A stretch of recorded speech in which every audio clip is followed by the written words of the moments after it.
Good morning. Morning మ్యాగజైన్కి స్వాగతం. ప్రముఖ దినపత్రికలు వస్తున్న వార్తల వెనక జరుగుతున్న పరిణామాలు చూద్దాం.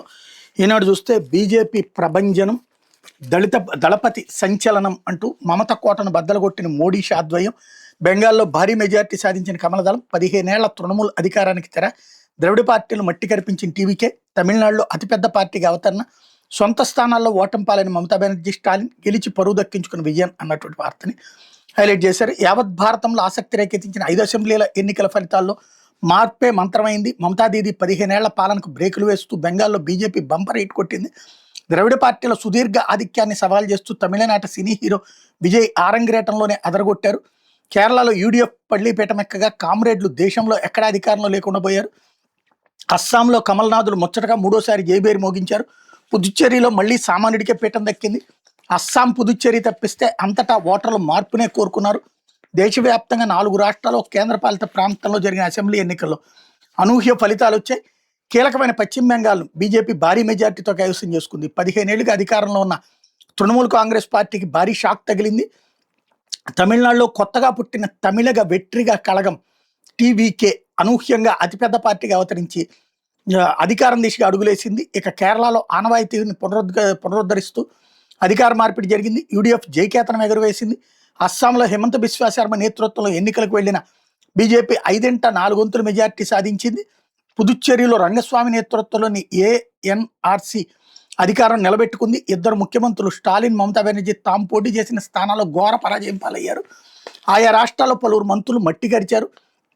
పశ్చిమ బెంగాల్లో బీజేపీ విజయం నేపథ్యంలో ఢిల్లీలోని పార్టీ ప్రధాన కార్యాలయంలో సంబరాలు జరిగాయి. ఇందులో పాల్గొన్న ప్రధాని మోడీ ప్రతీకార రాజకీయాలు ఉండవని, పరివర్తన సాధిస్తామని హామీ ఇచ్చారు. బెంగాల్లో బీజేపీ విజయం పట్ల సంతోషం వ్యక్తం చేశారు. అయితే పశ్చిమ బెంగాల్లో తృణమూలు ఓటమి ఖాయమైన వెంటనే ఆ పార్టీ కార్యాలయాలపై దాడులు జరిగి వాటితో తమకు సంబంధం లేదని బీజేపీ స్పష్టం చేసింది అన్నటువంటి వార్తని హైలైట్ చేశారు. లేకపోతే గ్రామీణ పేదలకు 1,00,000 ఇళ్లు నెలాఖరు నాటికి కేంద్రం నుంచి మంజూరయ్యే అవకాశం, 6-7 లక్షల మంది అర్హులుగా గుర్తింపు, మిగతా వాళ్ళకి విడతల వారీగా మంజూరు. సొంత గూడు లేని గ్రామీణ ప్రాంత పేదలకు త్వరలో కూటమి ప్రభుత్వం తీపి కబురు అందించబోతుంది. కేంద్ర ప్రభుత్వం నుంచి 1,00,000 ఇళ్లు మంజూరు కాబోతున్నాయి. సంబంధిత దస్త్రం కేంద్ర గృహ నిర్మాణ శాఖ పరిశీలనలో ఉంది. ఈ నెలాఖరు నాటికి మంజూరయ్యే అవకాశాలు ఉన్నట్టు రాష్ట్రానికి సమాచారం అందించింది. ఇళ్లను ప్రధానమంత్రి ఆవాస్ యోజన గ్రామీణ 2.0 పథకం కింద చేపట్టబోతున్నారు. జూన్ నుంచి లబ్ధిదారులు ఈ గృహ నిర్మాణాలు చేపట్టేలా అధికారులు చర్యలు తీసుకుంటున్నారు. రాష్ట్రానికి అవసరమైన మిగతా గృహాలను కేంద్రం విడతల వారీగా మంజూరు చేయనున్నట్టు తెలిసింది. వైకాపాయంలో పట్టణ ప్రాంతాలు యూడీఏల్లో మాత్రమే పేదలకు ఇళ్ల నిర్మాణాన్ని చేపట్టింది. గ్రామీణ ప్రాంతాలు 5 ఏళ్లలో ఒక్క ఇల్లు పేదలకు మంజూరు చేయలేదు.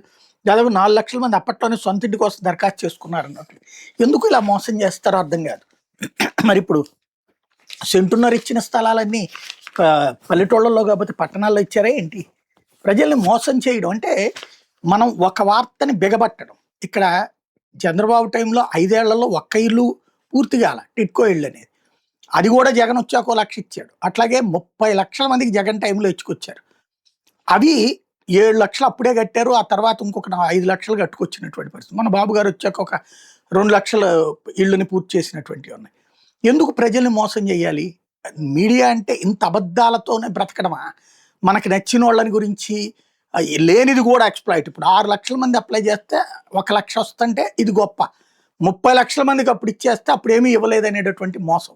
ప్రజల్ని మోసం చేయడమే ఒక వారధిగా తయారైపోయింది ఇక్కడ. అయితే మీ పనితీరు చెత్తగా ఉంది. సుప్రీంకోర్టు రిజిస్ట్రీపై సీజీఐ ఆగ్రహం. సర్వోన్నత న్యాయస్థాన పాలనా విభాగమైన సుప్రీంకోర్టు రిజిస్ట్రీ మీద ప్రధాన న్యాయమూర్తి జస్టిస్ సూర్యకాంత్ సోమవారం మండిపడ్డారు. రిజిస్ట్రీ పనితీరు చెత్తగా ఉంది, అక్కడున్న ప్రతి ఒక్కరూ తామే సూపర్ సీజీఐలమని భావిస్తున్నారంటూ చురకలు వేశారు. ఎన్ఫోర్స్మెంట్ డైరెక్టరేట్ ఇతరులకు నోటీసులు పంపించకపోవడంపై తీవ్రంగా ఆక్షేపించారు.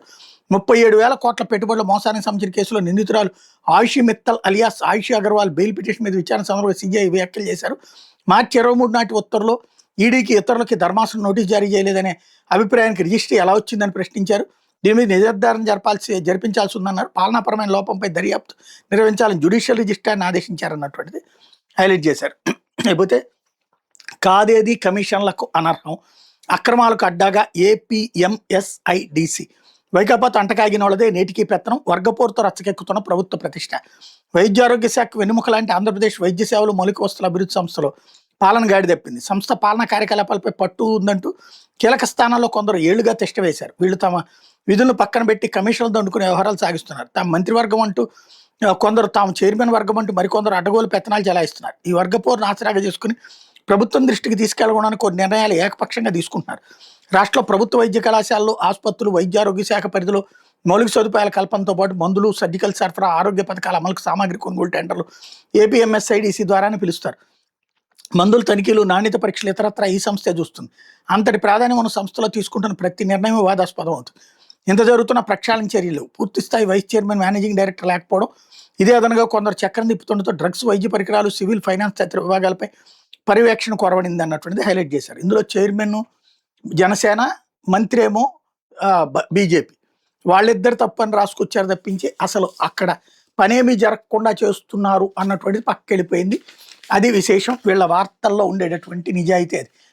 లేకపోతే ఒక్కరోజు కస్టడీకి వైకాపా ఎమ్మెల్సీ అనంతబాబు, దళిత యువకుడు వీధి సుబ్రహ్మణ్యం హత్య కేసులో సాక్షులను బెదిరించిన కేసులో రిమాండ్లో ఉన్న వైకాపా ఎమ్మెల్సీ అనంతబాబును విచారించేందుకు కోర్టు అనుమతించింది. 3 రోజుల కస్టడీ కోర్టు కాకినాడ ప్రత్యేక మొబైల్ కోర్టులో పోలీసులు శుక్రవారం పిటిషన్ వేగ మ్యాజిస్ట్రేట్ శనివారం ఇరు వర్గాల వాదనలు విన్నారన్నటువంటిది హైలైట్ చేశారు. అయితే ఆగిన లారీని ఢీకొట్టిన అంబులెన్స్, రోగి సహా 4 మృతి, మరో 2 పరిస్థితి విషమం.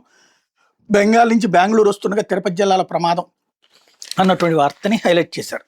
లేకపోతే సాక్షి వచ్చేటప్పటికి అస్సాంలో బీజేపీ హ్యాట్రిక్, కేరళలో యూడీఎఫ్, పుదుచ్చేరి ఎన్డీఏది 49 ఏళ్ల రికార్డులు బద్దలు.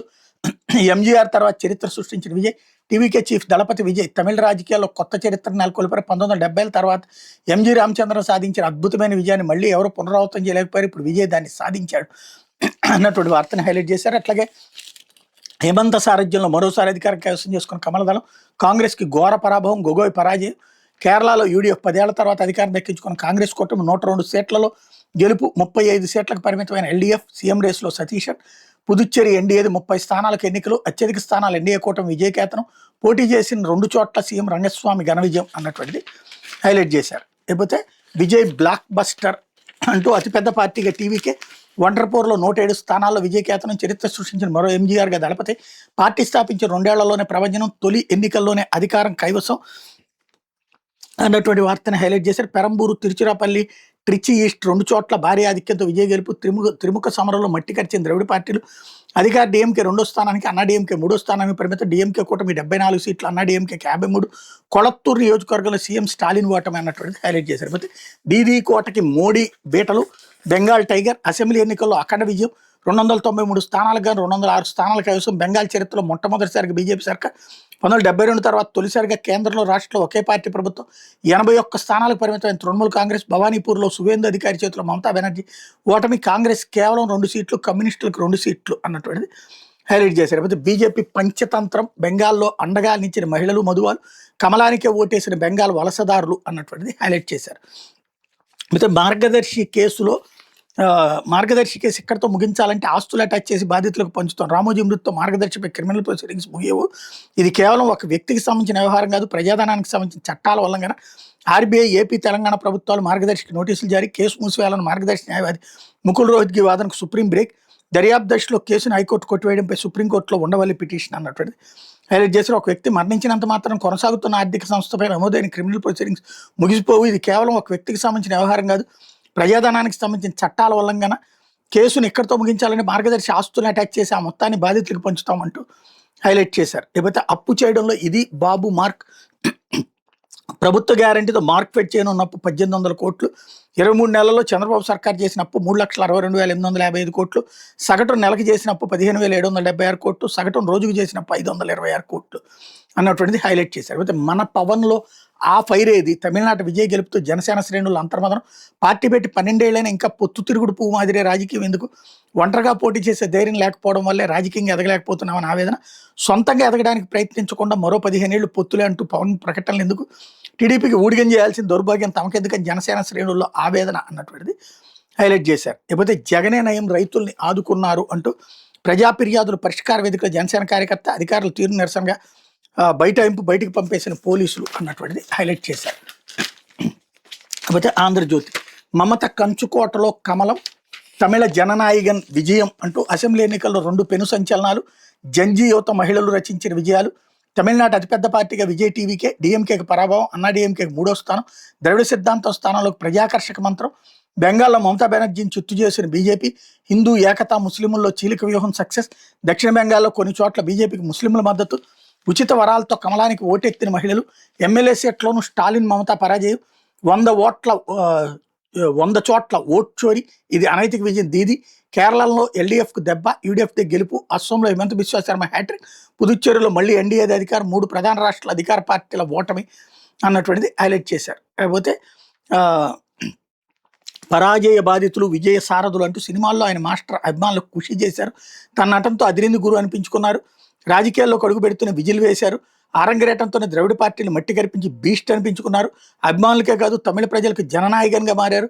తమిళనాడు కొత్త చరిత్ర లిఖిస్తూ రేపో మాపో సర్కారు ఏర్పాటు చేయనున్నారు. ఆయనే తమిళనాడు కాబోయే ముఖ్యమంత్రి దళపతి విజయ్. అది ఒకప్పుడు కమ్యూనిస్టుల కోట. దశాబ్దాల పాటు వాళ్ళే అప్రతిహతంగా రాజ్యం వెళ్ళారు. దశాబ్దం ఉన్నరుగా మమతా బెనర్జీ కంచుకోటగా మారింది. ఆ సమయంలో పంచాయతీలోనైనా కాషాయ జెండా ఇక్కడ ఎగడమే గగనం అనుకున్నారంట. కానీ కమ్యూనిస్టుల పతనం ఇక్కడ కాషాయానికి ఊపిరిపోసింది. 2016లో కేవలం 3 సీట్లతో ప్రారంభమైన బీజేపీ ఇప్పుడు ఏకంగా 206 సీట్లతో సర్కార్ ఏర్పాటుకి సిద్ధమైంది. తూర్పును కూడా కాషాయోదయంతో కమలం విరిసింది. భారతదేశ రాజకీయ ఎన్నికల చరిత్రలో నిలిచిపోయే 2 సందర్భాలు ఇవి అన్నటువంటిది హైలైట్ చేశారు. ఇప్పుడు దళపతికి మద్దతు ఎవరు? తమిళనాడులో మ్యాజిక్ ఫిగర్ 118, కూతవేడు దూరంలో ఆగిన టీవీకే, డిఎంకే అన్నా డిఎంకేతో కలవబోమన్న విజయ్.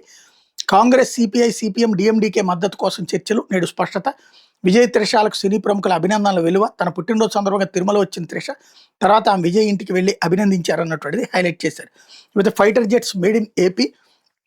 పుట్టపర్తిలో యుద్ధ విమాన తయారీ ప్లాంట్ 600 ఎకరాల్లో ఏర్పాటుకు డిఆర్డీఓ ప్రతిపాదన. 1,00,000 కోట్లు పెట్టుబడి పెట్టే అవకాశం. ప్లాంట్లో 140 ఎయిర్ క్రాఫ్ట్ల తయారీ ప్రాజెక్టుకు రాష్ట్ర ప్రభుత్వ ఆమోదం అన్నటువంటిది హైలైట్ చేశారు. అయితే అమరావతికి రాజమార్గం. అద్దంకి నుంచి 92 కిలోమీటర్ల మేర high speed access control road. Bengaluru, చెన్నైలకు వేగంగా చేరుకునేలా NH-16 విస్తరణ. 6 నుంచి 12 లేన్లకు విస్తరించే ఛాన్స్. 4-5 చోట్ల ఎంట్రీ ఎగ్జిట్లు. 2 వీలర్లు, ఆటోలకు నో ఎంట్రీ. 2 ఏళ్లలో పూర్తే లక్ష్యం అన్నటువంటిది హైలైట్ చేశారు. ఇకపోతే ఈ ఎలక్షన్స్ సంబంధించినటువంటి వార్తల్ని డీటెయిల్డ్గా వెనకాల పేజీల్లో కూడా వేసుకొచ్చారు. కేరళ తదుపరి సీఎం ఎవరు? ముందు వరుసలో వీడి సతీశన్ మద్దతు పలికిన మిత్రపక్షం. తాము కూడా సిద్ధమైనటువంటి కేసీ వేణుగోపాల్, రమేష్ చెన్నితాల. అలాగే కేరళలో యూడీఎఫ్దే విజయం. కుంభకోణాలతో విసిగెత్తిపోయిన జనం. కాంగ్రెస్ నేతృత్వంలో కూటమికి పట్టం 140 సీట్లకు కానీ యూడీఎఫ్కి 102 సీట్లు, 35 సీట్లు సరిపెట్టుకున్న అధికార ఎల్డీఎఫ్ అన్నటువంటిది హైలైట్ చేశారు. అదే సమయంలో ఎల్డీఎఫ్ ఓటమికి ఎన్నో కారణాలు. పెన్రాయ్ సర్కార్ అవినీతిపై వ్యతిరేకత అన్నటువంటిది హైలైట్ చేసుకొచ్చారు. మరోవైపు హిమంత మ్యాజిక్. అస్సోంలో తీన్మార్. ఈశాన్య రాష్ట్రంలో వరుసగా 3వ సారి అధికారంలోకి బీజేపీ అన్నటువంటిది హైలైట్ చేశారు. ఇది విద్యాన్ పత్రికలో వచ్చిన వార్తలు వెనకాల జరుగుతున్నటువంటి పరిణామాలు.